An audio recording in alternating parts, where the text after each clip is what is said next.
Assalamualaikum. Selamat datang di channel Cerita Novika 2. Semoga hari ini teman-teman dalam keadaan sehat walafiat dan senantiasa diberikan kebahagiaan sepanjang hari. Jam menunjukkan pukul 20.45 ketika Didi menyalakan mesin mobil travel putihnya yang sudah mulai uzur.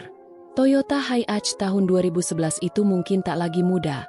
Tapi selama ini setia mengantar penumpang dari Pemalang menuju Jogja, setiap malam, tanpa banyak rewel. 4 orang, Mas, kata koordinator lapangan sambil menyerahkan daftar manifest penumpang. Didi menerima kertas itu dan melihat daftar nama. 1 Bapak Wahyu, Purwokerto. 2 Mbak Sinta, Klaten. 3 Mas Heri, Jogja. 4 Ibu Ratna, Bantul. 4 orang. Semua sudah duduk di dalam. Ia menghitung cepat. Memang benar. 3 di tengah, 1 di depan. Tapi begitu ia hendak menutup pintu belakang, seseorang berlari kecil mendekat. Seorang wanita muda, sekitar 25 tahun, mengenakan jilbab abu-abu pudar dan membawa tas selempang lusuh. Wajahnya datar tanpa ekspresi. Matanya tampak kosong. Mas, masih bisa ikut? Aku mau pulang ke Bantul, katanya pelan. Didi menoleh ke arah koordinator, yang terlihat bingung. Tadi nggak ada tambahan lagi, Mas, ujarnya. Tapi karena masih ada 1 kursi kosong di pojok belakang, Didi memutuskan untuk membiarkannya naik. Naik aja, Mbak. Kebetulan masih ada tempat, ucapnya. Perempuan itu hanya mengangguk pelan dan masuk ke dalam. Duduk di kursi paling pojok, dekat jendela. Ia tak membawa banyak barang. Bahkan tak membawa ponsel seperti penumpang lain. Perjalanan pun dimulai. Didi menyetel musik pelan dari radio, meluncur keluar dari terminal dan mulai menyusuri jalanan gelap menuju selatan. Di sepanjang perjalanan, penumpang lain berbincang kecil, tentang harga bensin, tentang anak sekolah, tentang cuaca. Tapi perempuan itu diam saja. Tak pernah ikut bicara, tak juga tertidur. Matanya terus menatap keluar jendela, seolah melihat sesuatu yang jauh. Di rest area pertama, semua penumpang turun untuk buang air atau beli kopi. Tapi Didi mendapati kursi belakang tetap kosong. Wanita berjilbab abu-abu itu tak keluar. Saat ia menengok, perempuan itu sudah tidak ada. Didi panik sejenak. Tapi begitu ia kembali ke mobil setelah membeli kopi, ia melihatnya kembali duduk di tempat semula. Diam. Tatapannya tetap kosong. Dan kali ini ada bau tanah basah yang samar menguar dari kursinya. Maaf, Mbak, tadi keluar juga, ya? Tanya Didi basa-basi sambil menyalakan mesin. Perempuan itu hanya menoleh perlahan dan berkata, "Aku cuma ingin pulang." Didi merinding, tapi mencoba mengabaikannya. Perjalanan kembali dilanjutkan. Tapi sejak saat itu, setiap kali Didi melihat dari kaca spion tengah, pantulan perempuan itu tak terlihat. Sambil melajukan mobil, Didi tak henti melirik spion tengah. Wanita itu masih menunduk, tidak bersuara. Tangannya terlipat rapi di atas pangkuan, dan jilbab abu-abunya tampak sedikit kusut seperti terkena embun. "Masih jauh ke Bantul, Mbak," kata Didi mencoba membuka percakapan. Tak ada jawaban. Lampu interior mobil sesekali bergetar saat melewati jalanan bergelombang. Suasana di dalam travel tetap sunyi. Penumpang lain sudah tertidur, kecuali 1 bapak tua yang tampak asyik melihat pemandangan malam lewat jendela. Didi mencoba melupakannya. Barangkali dia hanya capek. Biasa, penumpang malam memang seringkali cuek, kadang sensitif. Dia kembali fokus ke jalanan, melewati jalan lingkar luar Kebumen yang gelap dan hanya diterangi lampu mobil. Hingga mendekati perbatasan Purworejo, Didi mendengar suara aneh dari belakang. Seperti bisikan, atau mungkin isakan. Ia memperlambat laju kendaraan. Spion kembali ia lirik. Wanita itu menangis. Kepalanya tertunduk makin dalam. Bahunya berguncang halus. Tapi tak ada suara jelas. Hanya napas berat yang tercekik. Mbak, nggak apa-apa?" tanya Didi sambil tetap mengemudi pelan. Masih tidak ada jawaban. Didi akhirnya menepikan kendaraan di bahu jalan dekat pos polisi yang sudah kosong. Ia menyalakan lampu kabin, lalu memutar badan. Tapi bangku paling belakang kosong. Wanita itu tidak ada. Didi tercekat. Matanya menyisir setiap kursi. Semua penumpang tampak tertidur seperti biasa. Tapi kursi paling belakang benar-benar kosong, tak berpenghuni. Bahkan tidak ada bekas duduk. Padahal, dia melihat sendiri wanita itu naik. Dan bau samar bunga melati kini memenuhi kabin. Sebelum sempat berpikir lebih jauh, salah satu penumpang terbangun. "Mas, udah sampai mana ya?" tanya seorang ibu muda. Didi segera mematikan lampu kabin dan kembali menjalankan mobil. "Baru mau masuk Purworejo, Bu. Maaf tadi berhenti sebentar." "Loh, tadi yang duduk belakang mana ya? Baknya turun?" tanya si ibu sambil melirik ke belakang. Didi diam. Ia hanya mengangguk pelan. Meski bohong, dia tak tahu harus menjawab apa. Seluruh tubuhnya merinding. Perjalanan kembali sunyi.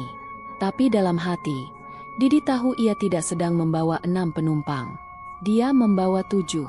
Dan satu dari mereka tidak pernah memesan tiket. Udara di dalam kabin mulai berubah. Dari sejuk menjadi pengap. Meski AC menyala stabil, Didi mencoba tetap tenang di balik kemudi. Tapi jantungnya sudah tak beraturan sejak kejadian tadi. Wanita berjilbab abu-abu itu duduk di kursi belakang, lalu menghilang. Kini, dia tak yakin apa yang sebenarnya dia lihat. Mobil travel melaju menuju timur, melewati daerah Petarukan. Jalanan sepi, hanya sesekali berpapasan dengan truk atau mobil pribadi dari arah sebaliknya. Penumpang mulai terbangun satu persatu. Entah karena guncangan jalan atau suasana aneh yang terasa. Dari bangku tengah, bapak tua bersarung bersuara. "Mas, ini masih di Petarukan ya?" "Iya, Pak," jawab Didi, menahan nada gelisah. Tapi si bapak memicingkan mata keluar jendela. "Kok kayak lewat jalan ini terus-terusan, ya? Tadi saya lihat warung nasi megah rasa itu. Sekarang lihat lagi." Didi terdiam. Ia tak ingin membuat penumpang lain panik. Tapi ketika ia melirik GPS di dashboard, darahnya seperti berhenti mengalir. Arah panah di GPS terus berputar dalam lingkaran. Jalan yang mereka lewati seolah tidak pernah berubah. Meski sudah lebih dari 30 menit. Didi memencet tombol refresh, membuka Google Maps ulang. Sinyalnya bagus, tapi hasilnya sama. Mereka masih di tempat yang sama. Lingkaran kecil yang tak kunjung keluar dari simpang 3 Petarukan. "Ini, gimana sih, Mas?" tanya si ibu muda dari bangku depan. "Kok kayak muter-muter?" Didi pura-pura santai. "Mungkin sinyalnya ngaco, Bu. Saya jalan terus kok. Tenang aja." Tapi ketegangan meningkat ketika suara dari bangku belakang terdengar.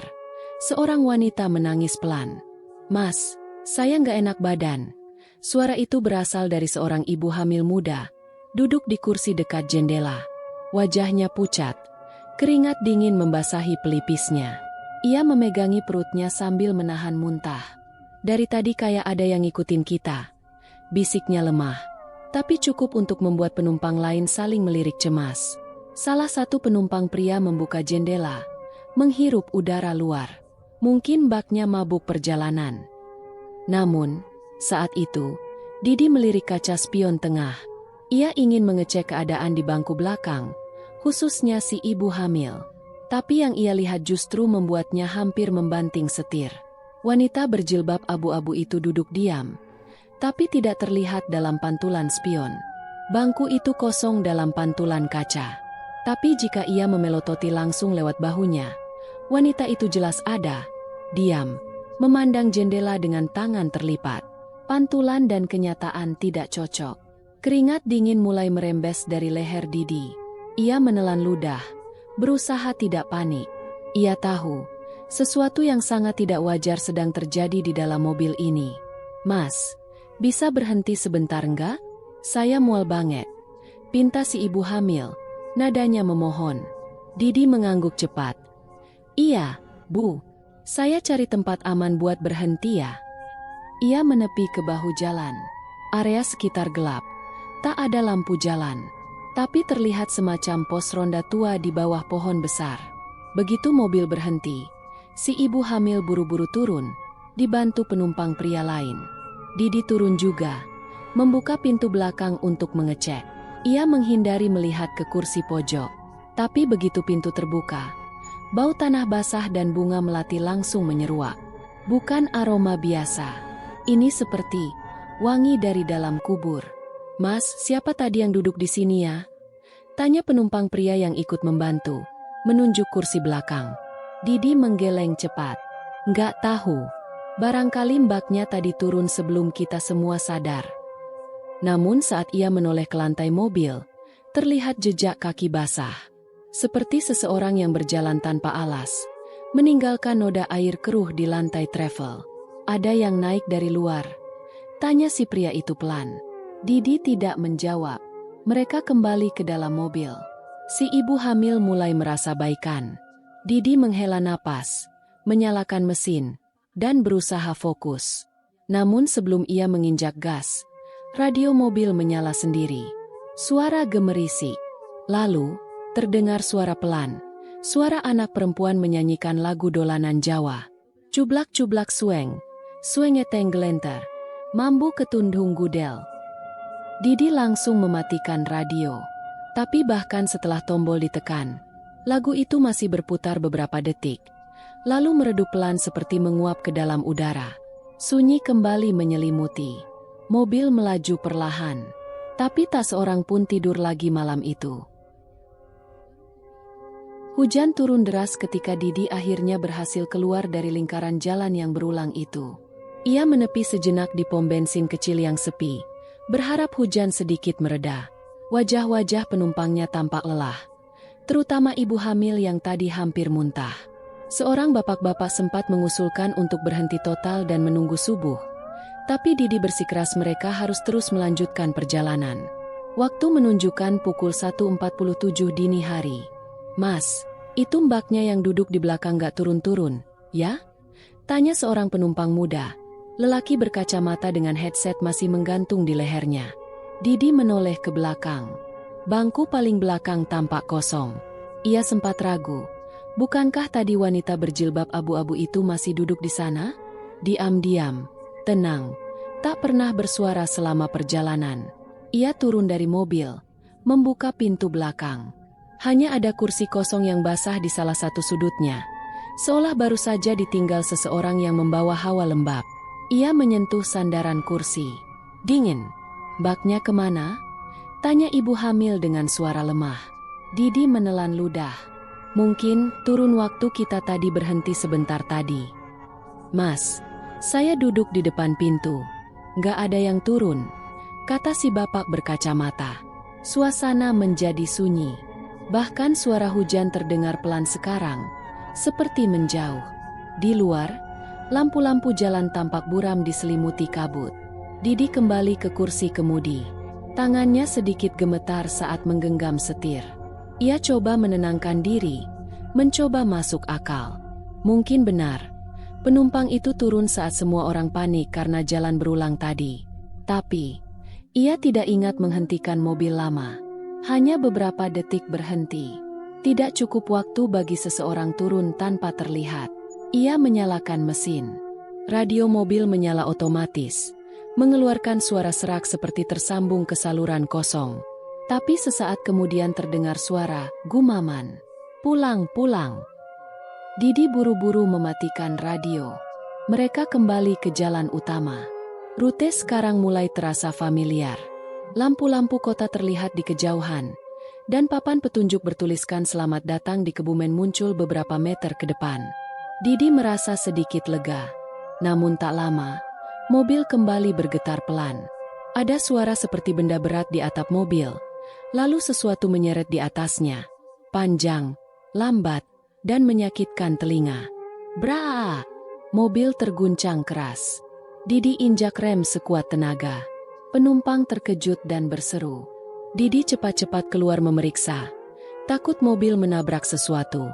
Tapi jalan di depannya kosong. Tak ada pohon tumbang. Tak ada lubang. Hanya jalan lurus yang basah dan sepi. Namun ketika ia mendongak ke atas mobil, ada bekas goresan panjang di atapnya. Seperti cakaran besar. Ket terkelupas. dan ada percikan hitam seperti jelaga. Didi masuk lagi ke dalam. "Maaf ya, tadi kaget." "Nggak ada apa-apa," katanya sambil mencoba tersenyum. Penumpang tak banyak bicara. Mereka hanya saling pandang, lalu menunduk. Suasana dalam mobil seperti tercekik, lembab dan dingin. Di kursi belakang, suara kursi berderit pelan terdengar. Didi tak berani menoleh, tapi ia bisa melihat melalui kaca spion tengah. Wanita berjilbab abu-abu itu kembali duduk di tempatnya, menunduk. Rambutnya menutupi sebagian wajah. Didi ingin bertanya, ingin menegur, tapi suaranya tercekat di tenggorokan. Ibu hamil yang duduk di tengah bergumam pelan. "Mas, saya nggak kuat. Boleh saya duduk di depan?" Didi menoleh. Wajah wanita itu pucat. Tangannya gemetar. Ia buru-buru membuka pintu depan. Ketika ibu itu duduk, ia berbisik, "Tolong cepat, Mas. Saya merasa anak saya tidak tenang." "Anak?" Didi heran. "Yang dalam kandungan," jawab ibu itu pelan. "Tadi dia tendang-tendang terus. Sekarang malah diam." Didi menyalakan mesin lagi. Setelah beberapa kilometer, mereka masuk ke area Karanganyar. Didi ingat jalan ini, karena biasanya ia akan berhenti sebentar untuk istirahat di warung teh 24 jam. Tapi kali ini, tempat itu tampak gelap, seperti tak pernah dibuka. Ia tetap melajukan mobil. Tiba-tiba, penumpang di sebelahnya, si ibu hamil, berteriak kecil dan menunjuk ke depan. Seseorang berdiri di tengah jalan. Sosok perempuan. Didi membanting setir. Mobil nyaris tergelincir sebelum berhenti di pinggir jalan. Ia menengok ke jalan. Tidak ada siapa-siapa. "Mas, itu mbaknya," kata penumpang laki-laki dari belakang. Didi melihat ke kaca spion. Sosok wanita berjilbab abu-abu itu kini berdiri di tengah jalan, membelakanginya, menghadap ke arah mereka datang tadi. Didi mulai menangis. Ia tidak tahu kenapa, tapi tangis itu keluar sendiri. Ada sesuatu dari pemandangan itu. Sosok diam di tengah jalan basah, tanpa suara, seolah menjadi titik awal dari segala kehancuran. Mobil mendadak mati.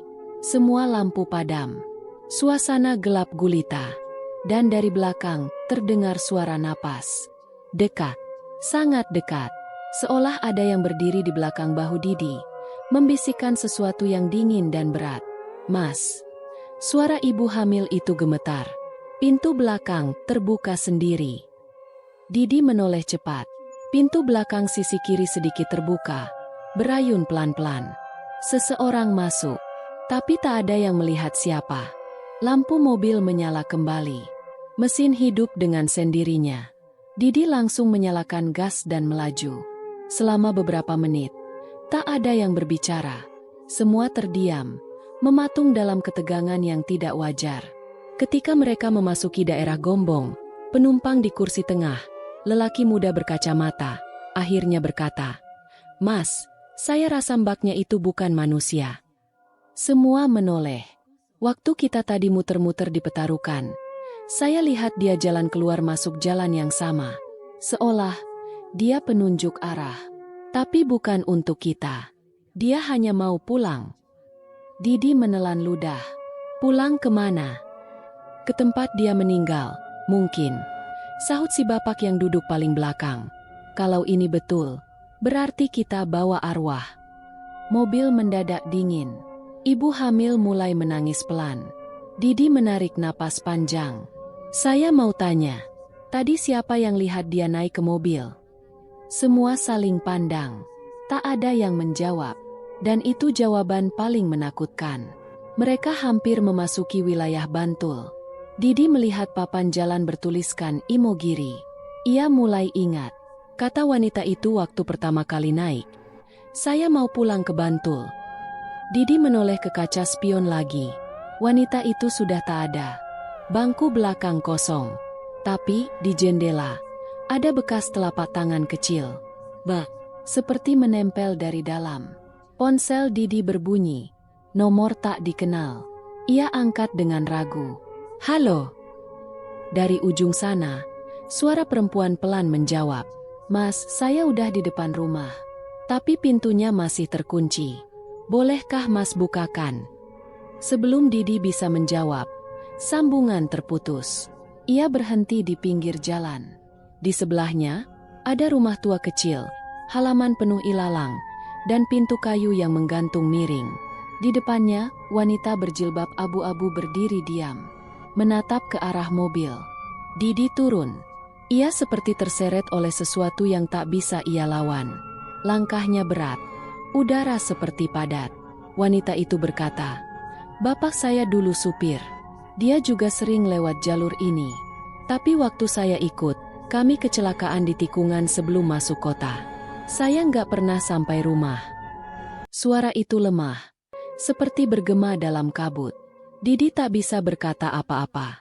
Wanita itu menunduk, lalu perlahan berjalan ke rumah itu. Saat tangan tipisnya menyentuh pintu, pintu itu terbuka sendiri, dan ia menghilang di baliknya. Rumah itu jadi gelap total. Didi kembali ke mobil. Mobil bisa dinyalakan. Setelah malam yang panjang dan tak terlupakan, Didi merasa lega ketika mobil akhirnya tiba di Jogja. Penumpang terakhir turun tanpa banyak bicara, hanya menunduk singkat, seperti berterima kasih tanpa ingin mengingat apapun.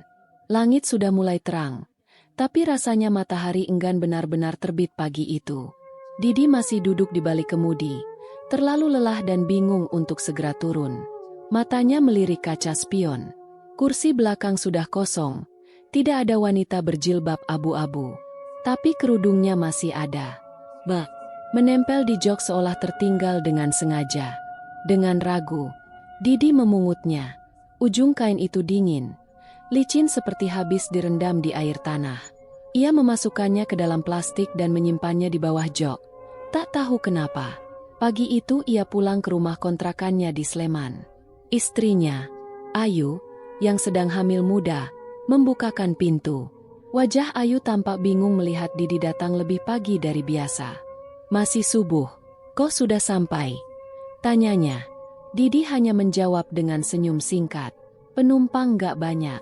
Jalan juga lancar." Padahal dalam hatinya, ia tahu itu bohong. Hari-hari berikutnya berjalan seperti biasa. Tapi Didi tidak bisa menghilangkan rasa aneh yang terus membekas. Ada perasaan seperti belum selesai. Dan benar saja, Minggu malam, ketika Didi kembali bertugas membawa travel malam ke Pemalang, hal-hal janggal mulai muncul kembali. Didi memeriksa daftar penumpang sebelum berangkat. 7 orang, semuanya sudah membayar penuh via sistem online. Ia menunggu satu persatu datang di titik penjemputan. 6 orang sudah masuk ke mobil, 2 mahasiswa, 1 ibu muda dengan balita, 2 pria parubaya, dan seorang wanita berkacamata yang tampak pendiam. 1 penumpang belum datang.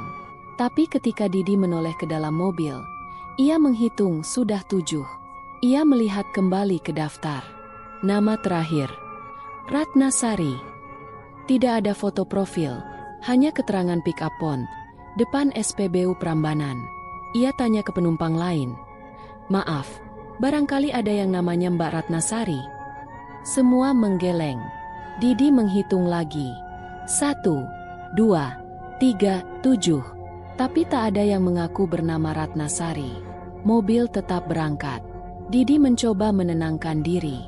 Mungkin sistem error. Mungkin penumpang itu membatalkan tapi datanya belum sinkron. Ia menyalakan mesin, berdoa pelan sebelum mulai bergerak. Tapi rasa tidak nyaman mulai merayap lagi. Sepanjang perjalanan, Didi merasa seperti ada 3 kursi kosong di belakang. Tapi setiap kali ia melirik spion, ada sesuatu yang kabur. Wajah-wajah tak jelas. Bayangan samar yang menghilang saat dilihat langsung. Ibu muda yang duduk di barisan tengah mulai mengeluh. "Mas, AC-nya kenceng banget, ya? Dingin sekali." Padahal Didi belum menyalakan AC sama sekali. Dan anak balita yang digendongnya tiba-tiba menunjuk ke arah bangku belakang dan berkata dengan polos, "Bunda, itu siapa?" "Temannya Bunda." Semua menoleh. Kursi itu kosong. Setidaknya secara fisik. Saat mereka mencapai jalur hutan jati di sekitar Welry, suasana dalam mobil makin berat. Jalanan lengang. Hanya suara serangga dan angin yang terdengar dari luar. Tiba-tiba radio mobil menyala sendiri. Bunyi serak. Lalu suara perempuan terdengar. Bukan lagu. Bukan iklan. Tapi suara seperti rekaman lama. Saya pulang, Bu. Tapi rumahnya sudah pindah. Mereka bilang saya tertinggal.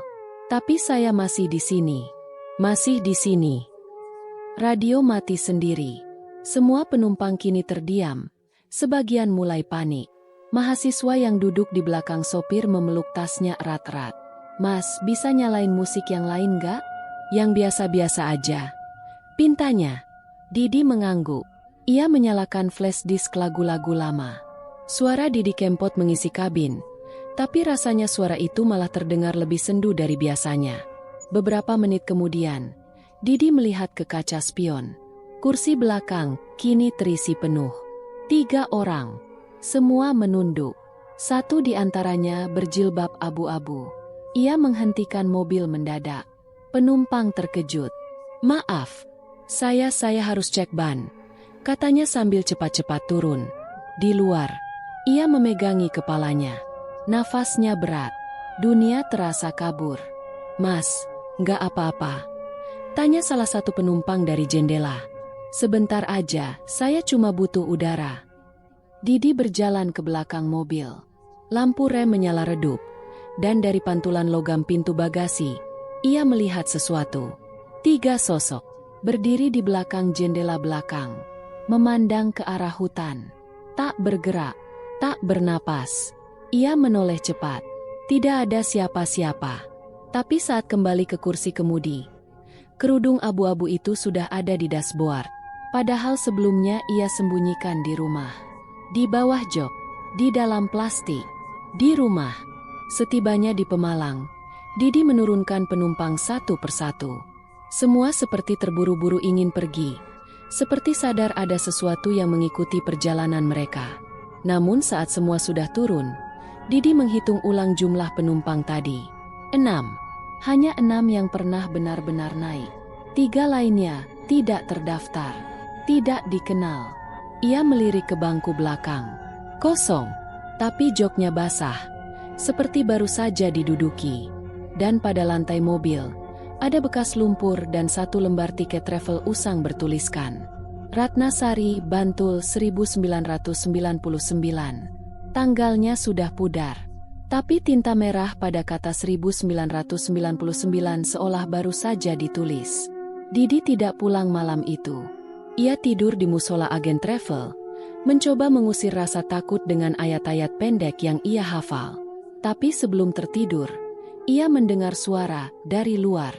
Lembut, pelan, seperti suara perempuan yang berbicara dengan anak-anak kecil. Udah malam, ayo kita pulang. Jangan lama-lama di jalan. Didi mulai mempertanyakan akal sehatnya. Sejak perjalanan terakhir itu, ia tidak lagi bisa tidur nyenyak. Setiap menutup mata, ia melihat jalan panjang yang tidak berujung, gelap, berkelok, dan dipenuhi kabut. Kadang terdengar suara klakson samar dari arah yang tak terlihat. Kadang suara-suara tangis.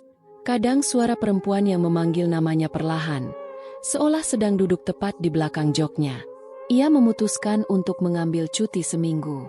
Bukan alasan kesehatan, tapi ketakutan. Istrinya, Ayu, yang tengah hamil 7 bulan, mulai merasakan kegelisahan yang sama. Beberapa malam, ia mengaku mendengar langkah kaki di depan kontrakan mereka. Padahal mereka tinggal di ujung gang buntu. Mas, semalam kamu bangun ya? Ada yang manggil dari depan rumah. Tanya Ayu suatu pagi. Wajahnya pucat. Enggak, aku tidur terus. Jawab Didi cepat. Ayu tidak menjawab. Ia hanya menatap lantai. Didi tahu, ada sesuatu yang membuat istrinya enggan bercerita lebih jauh. Dan itu membuat Didi makin takut. Hari ketiga cutinya, Didi menerima telepon dari teman sesama sopir, Wawan. Di, lo bawa rombongan ke Jogja hari Minggu kemarin, ya? Iya. Kenapa? Gue nemuin yang aneh di GPS travel lo. Gue iseng lihat history tracking. Lo tahu lo sempat belok ke jalur yang enggak ada di peta. Didi mengernyit. Hah? Maksudnya? Serius? Ada jalur aneh di tengah hutan jati. Bukan jalan besar, tapi kayak jalur lama. Enggak ada di Google Maps. Enggak kedetek sebagai jalan resmi. Tapi jejak mobil lo kelihatan jelas. Didi diam. Hutan jati. Welry, suara di radio. Gue kirim screenshotnya ya. Lo cek deh. Serius. Ini nggak wajar. Didi membuka pesan Wawan. Garis merah yang menandai rute perjalanan Didi memang menyimpang. Setelah titik SPB Welry, mobilnya belok ke kiri, ke jalan kecil yang masuk ke wilayah hutan. Jalur itu membentuk lingkaran aneh, lalu kembali menyatu ke jalur utama. Tapi yang paling aneh, di ujung lingkaran itu ada satu titik yang diberi label otomatis oleh sistem. Lokasi tidak tercatat. Rasa penasaran mengalahkan ketakutan. Didi memutuskan untuk kembali ke lokasi itu. Kali ini tanpa penumpang, tanpa beban jadwal. Hanya ingin tahu, apa sebenarnya yang terjadi malam itu. Ia berangkat siang hari agar bisa melihat dengan jelas. Di dalam mobil, ia membawa air doa, mushaf kecil, dan kerudung abu-abu yang kini sudah ia simpan dalam tas plastik terikat rapat. Perjalanan lancar. Matahari bersinar terik ketika ia sampai di jalur kecil yang ditunjukkan di GPS. Tapi jalannya tak ada. Hanya tanah kosong dengan gerbang kayu reot bertuliskan tanah milik desa, tidak untuk umum. Namun ketika ia berdiri lebih dekat, seperti ada jalur samar di antara semak-semak. Tanahnya keras, seperti pernah dilalui roda kendaraan. Didi ragu, tapi dorongan untuk tahu lebih besar dari rasa takutnya. Ia mengemudi perlahan masuk ke jalur itu. Suasana berubah drastis. Hawa menjadi lebih dingin, padahal matahari masih tinggi. Pohon-pohon di kanan kiri tumbuh rapat, menutupi langit. Sinyal ponselnya menghilang. Setelah beberapa menit, ia sampai di sebuah clearing kecil, tanah lapang yang dipenuhi rerumputan dan bekas bangunan runtuh. Di tengahnya, ada sebuah halte kecil, terbuat dari beton kusam, dengan tulisan samar. Terminal Sari Bantul dibuka 1996, ditutup 1999. Didi turun dari mobil. Jantungnya berdebar keras. Ia berjalan mendekati halte. Di dinding beton halte itu, terpampang beberapa poster usang. Salah satunya memuat wajah seorang perempuan muda, berjilbab abu-abu, senyum tipis, dengan tulisan, "Dicari hilang sejak 12 Maret 1999. Nama di bawahnya, Ratnasari. Didi mundur pelan. Tangannya gemetar. Angin bertiup kencang tiba-tiba. Dari balik reruntuhan bangunan, terdengar suara seperti logam diseret. Didi menoleh. Di antara reruntuhan, ia melihat bangku travel. Satu baris, 3 kursi, tergeletak tak wajar di tengah semak. Dan di atas bangku itu, tergantung sesuatu. 3 lembar tiket tua. Didi berjalan mendekat. Satu persatu, ia baca tiket itu. Semuanya bertanggal Maret 1999. Nama-nama berbeda, tapi semuanya tujuan, Bantul. Dan semuanya bertuliskan, penumpang pengganti. Mendadak, angin berhenti. Suasana senyap, terlalu senyap. Lalu suara itu datang. Lembut, pelan. Tinggal satu lagi. Mas, tinggal satu yang belum sampai rumah. Didi menoleh ke belakang. Di pinggir hutan, berdiri 3 sosok. Salah satunya, Ratnasari. Wajahnya pucat, kerudungnya basah. Tapi matanya menatap penuh harap. "Maukah Mas mengantarkan aku pulang?" katanya. Didi tidak menjawab. Tapi tubuhnya bergerak sendiri. Ia membuka pintu mobil. Ratna berjalan pelan mendekat dan masuk. Duduk di baris belakang. 2 sosok lainnya berdiri diam. Mereka tak naik. Mobil itu kemudian berjalan kembali, seolah dituntun oleh kehendak yang tak terlihat. Didi tidak lagi memegang setir. Tangannya kaku, tapi matanya basah. Ketika mobil keluar dari hutan, langit sudah mulai gelap. Dan di dashboard, kerudung abu-abu itu sudah tidak ada. Tinggal satu kalimat yang tertulis samar di kaca depan dari sisi dalam. Terima kasih telah mengantar pulang. Keesokan harinya, Ayu menerima panggilan dari rekan Didi di agen travel. Bu Ayu, Didi nggak ada kabar sejak kemarin. Mobilnya ditemukan di depan makam tua, di daerah Imogiri. Ayu menangis, sambil memegang sesuatu yang tak ia mengerti. Sebuah tiket travel, usang, basah, bertuliskan, Didi penumpang terakhir. Hujan mengguyur pelan kawasan Imogiri pagi itu. Kabut tipis masih menggantung rendah di antara pepohonan makam tua. Jalan setapak yang menuju ke arah pemakaman utama tertutup daun jati basah yang berguguran semalaman. Di pinggir jalan itu, sebuah mobil travel berwarna putih ditemukan terparkir rapi. Tidak rusak, tidak lecet, tapi sunyi. Pintu depan terbuka sedikit. Di dalam, kunci masih tergantung di kontak. Mesin sudah mati, tapi baterai mobil belum benar-benar habis. Lampu kabin menyala temaram, seperti masih menunggu seseorang kembali untuk melanjutkan perjalanan. Tidak ada Didi, tidak ada jejak kaki yang jelas. Petugas kepolisian yang datang bersama warga hanya menemukan satu benda mencurigakan di jok sopir. Tiket travel bertanggal kemarin, basah dan memudar. Bertuliskan tangan, Didi penumpang terakhir. Ayu tidak bisa menerima semua itu. Suaminya bukan orang sembrono. Apalagi sejak kehamilannya memasuki bulan ke-7, Didi menjadi sangat berhati-hati. Tidak pernah pulang larut tanpa kabar. Tidak pernah meninggalkan Ayu tanpa alasan. Tapi pagi itu, Ayu terbangun sendiri. Ia mendapati bantal Didi masih hangat. Tapi kamarnya kosong. Dan di meja makan, ada amplop coklat yang sebelumnya tidak ada. Isinya adalah sebuah foto hitam putih, memperlihatkan Didi duduk di dalam mobil, tersenyum kecil, dengan seseorang di kursi belakang. Seorang perempuan berjilbab, tapi wajahnya kabur, tidak tertangkap jelas oleh kamera. Di balik foto, tertulis satu kalimat dengan huruf miring tak rapi. Aku sudah sampai, sekarang gilirannya. Ayu gemetar. Ia tahu Didi telah mengantar seseorang. Tapi siapa? Hari itu, Ayu pergi ke kantor agen travel tempat Didi bekerja. Ia mendesak agar diberi akses ke log perjalanan, daftar penumpang, rekaman GPS, apa saja yang bisa menjelaskan kemana Didi pergi. Wawan, rekan Didi yang sebelumnya pernah menelepon tentang rute aneh itu, menuruti permintaannya. Ia menunjukkan daftar perjalanan terakhir Didi. Aku tahu kamu gak bakal percaya, tapi di daftar ini, Didi terdaftar sebagai penumpang juga, ujar Wawan sambil menunjuk layar. Penumpang. Ayu mengernyit. Bukan sopir. Iya, di sistem kami, dia dicatat sebagai penumpang ke-7. Bukan sopir. Nama sopirnya kosong. Ayu merasa udara mendadak menipis. Ia duduk perlahan, menahan mual. Dan yang lebih aneh dari 7 nama itu, cuma 4 yang tercatat sebagai orang hidup. 3 sisanya tidak ada data, tidak terhubung ke KTP, tidak ada riwayat apapun. Seolah mereka tidak pernah ada. Hari mulai gelap saat Ayu pulang ke rumah. Tapi ia merasa tak sendiri. Beberapa kali, ia menoleh ke kaca spion motor dan merasa melihat bayangan seseorang duduk di jok belakang. Sampai akhirnya di sebuah tikungan sepi dekat kebun tebu, mesin motornya mati tiba-tiba.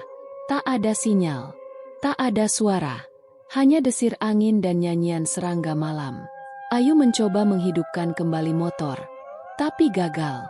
Lalu suara itu datang, lembut, dekat telinganya. Tinggal satu, Bu, tinggal satu yang belum pulang. Ayu membalikkan badan cepat.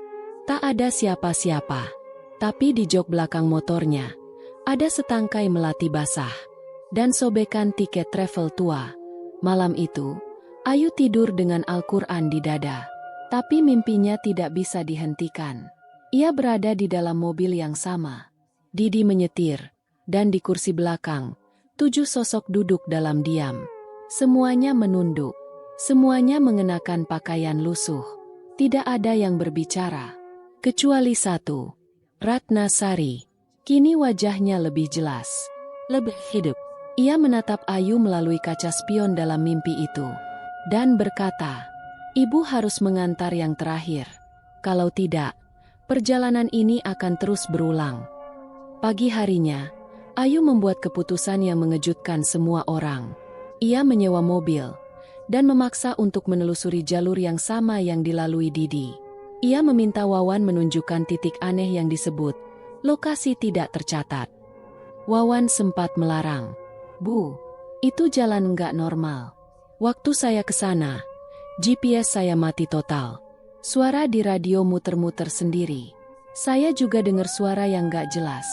"Jangan, Bu." Tapi Ayu bersikeras. "Saya harus tahu. Kalau memang dia belum selesai mengantar, saya yang akan menjemputnya."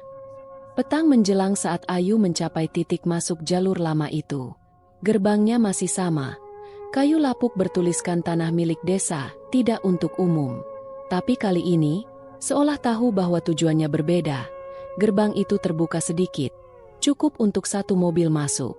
Ayu mengemudi pelan. Jalur hutan mulai menelan cahaya. Kabut turun lebih cepat dari biasanya. Daun-daun jati berguguran seperti hujan kuning keemasan. Radio mobil hidup sendiri. Bunyi derit suara seperti pengumuman terminal lama. Lalu suara perempuan. "Perhatian untuk penumpang tujuan akhir.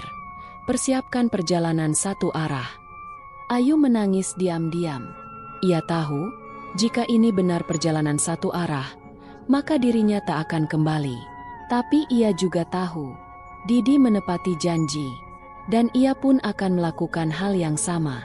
Mobil berhenti tepat di depan halte tua itu. Tapi kali ini, bukan hanya Ratna yang menunggu. Ada 6 sosok. Semuanya berdiri diam. Wajah mereka tenang. Dan di tengah mereka, Didi. Ia tersenyum tipis. Matanya berkaca-kaca. "Aku nunggu kamu," katanya perlahan. Ayu turun dari mobil.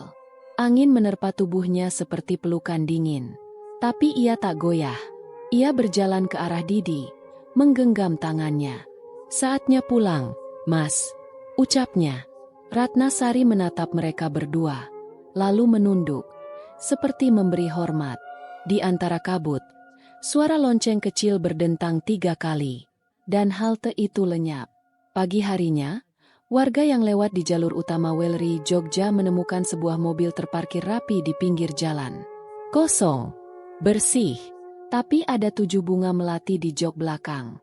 Dan di dashboard, foto sepasang suami istri tersenyum, dengan tulisan, "Perjalanan sudah selesai." Angin berhembus kering melewati jalur sunyi antara Pemalang dan Jogja. Pagi itu, seorang pria tua bernama Pak Raji, sopir travel generasi lama yang kini bekerja sebagai teknisi GPS freelance, menerima permintaan tak biasa dari seorang petugas Dishub. "Kami temukan kendaraan travel kosong di jalur Welri. Tapi anehnya, sinyal GPS-nya menunjukkan rute aktif semalam. Padahal mobil itu mati." Pak Raji, penasaran, menelusuri jejak data dari alat pelacak. Semakin dalam ia membuka histori pergerakan mobil tersebut, semakin ganjil hasilnya. Rute mobil membentuk lingkaran, lalu berubah menjadi jalur memanjang, menuju satu titik yang tak bernama, dan berhenti di sana. Namun di akhir perjalanan, data memperlihatkan satu pesan sistem. Penumpang ke-8 telah turun. Perjalanan selesai. Sore harinya, kabar mulai menyebar di kalangan sopir travel lintas Jawa. Sebuah mobil travel yang hilang ditemukan utuh, lengkap dengan sisa-sisa misteri. Sebagian menyebutnya mobil hantu. Sebagian lain menyebutnya kendaraan penebusan, yang hanya akan membawa mereka yang pernah meninggalkan sesuatu tak selesai di dunia ini. 2 minggu setelah penemuan itu, agen travel Didi mendapat panggilan telepon dari nomor tak dikenal. Suara di ujung telepon adalah perempuan muda, datar dan pelan. "Saya mau pesan kursi paling belakang untuk ke Bantul. Tapi saya tidak perlu dijemput. Saya akan naik sendiri dari halte." Petugas bingung. "Halte mana, Mbak?" "Diam." Lalu suara itu menjawab, "Yang dekat makam. Tapi tolong, jangan tulis nama saya di daftar." Telepon terputus. Petugas merasa aneh, tapi rasa penasaran membuatnya membuka daftar perjalanan terakhir Didi. Ia menelusuri 7 nama, dan kini, Ia menemukan entry baru yang muncul sendiri. Baris ke-8. Nama. Kosong. Tapi baris itu berkedip pelan. Penumpang terakhir. Sementara itu, di sebuah sekolah dasar tua di Bantul, seorang guru bernama Bu Linda sedang membersihkan gudang arsip ketika ia menemukan sebuah kotak kayu kecil penuh debu. Di dalamnya ada kumpulan foto usang kegiatan sekolah dari tahun 1990-an. Salah satunya memperlihatkan seorang siswi berjilbab abu-abu tersenyum lebar di halaman sekolah. Di belakangnya, samar-samar terlihat seorang pria muda berdiri. Siluetnya mirip sekali dengan Didi. Tapi yang membuat merinding adalah tulisan di belakang foto. Ratnasari, murid pindahan. Tidak ada catatan kelulusan. Dan di sudut kanan bawah, tanggal pengambilan foto. 17 Mei 1995. Tepat 30 tahun lalu dari hari itu. Malam menjelang. Di terminal kecil tempat Didi biasa menunggu penumpang, seorang sopir baru duduk melamun di dalam mobil, menunggu penumpang pertama. Ia nyalakan radio untuk mengusir sepi. Tapi siaran berubah menjadi suara statik. Lalu terdengar rekaman tua. Perhatian kepada penumpang tujuan akhir. Perjalanan ini satu arah. Penjemput akan tiba setelah panggilan ketiga. Lonceng berdentang sekali. Kemudian 2 kali. Lalu, dari pintu samping mobil, seorang gadis berjilbab abu-abu naik tanpa suara. Ia duduk di pojok belakang. Sopir muda itu menoleh ke kaca spion tengah. Tapi kursi belakang kosong. Namun saat ia menengok langsung ke belakang, gadis itu tersenyum kecil dan berkata pelan, "Aku hanya ingin pulang." Pagi hari setelah itu, warga menemukan mobil travel yang sama terparkir di gerbang kompleks pemakaman keluarga di Imogiri. Kosong, seperti biasa. Tapi kali ini, tidak ada bunga melati. Tidak ada tiket basah. Tidak ada siapapun. Hanya satu benda yang tertinggal di kursi sopir. Sebuah spion tengah yang terlepas, retak, dan memantulkan bayangan 7 kursi belakang yang kosong. Di dusun tempat Ayu dan Didi pernah tinggal, warga mengaku beberapa malam terakhir mendengar suara mobil berhenti di jalan depan. Mesin hidup sebentar, lalu mati.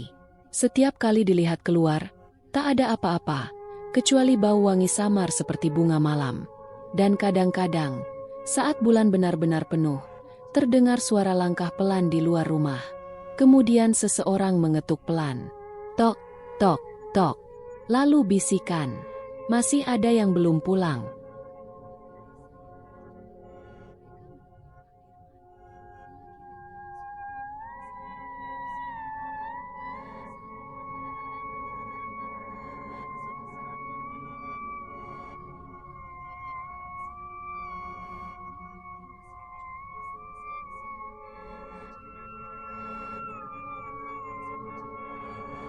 Demikian cerita hari ini.